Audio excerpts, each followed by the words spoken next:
Sir, nganong magpiyong man og magampo? Ang pagpiyong sa mata kung magampo adunay daghang mga rason.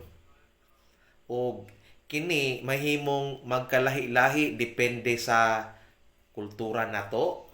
Ikaduha is ang tradisyon ug ang ikatulo is ang personal nga pagbati. Ania ang tulo ka mga rason nganong magpiyong ang mga tao kung magampo. Ang unang rason is pagtutok og konsentrasyon. So magkonsentrata.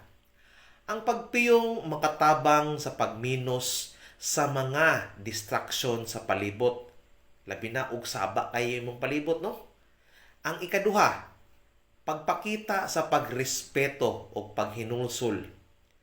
Sa daghang mga tradisyon, ang pagpiyong sa mata usa ka simbolo sa pagpaubos o paghatag og respeto ngadto sa atoang Ginoo. Ang ikatulong nga rason is pagbag-o sa kahimtang sa atoang hunahuna.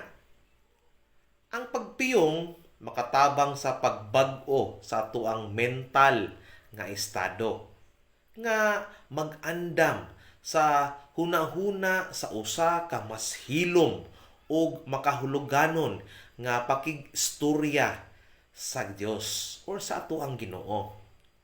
Sa kinatibuk-an, ang pagpiyong sa mata kung magampo mao ang usa ka paagi sa pag-andam sa o kagalingon alang sa mas lawom nga espirituhanong kasinatian. Gets di mo?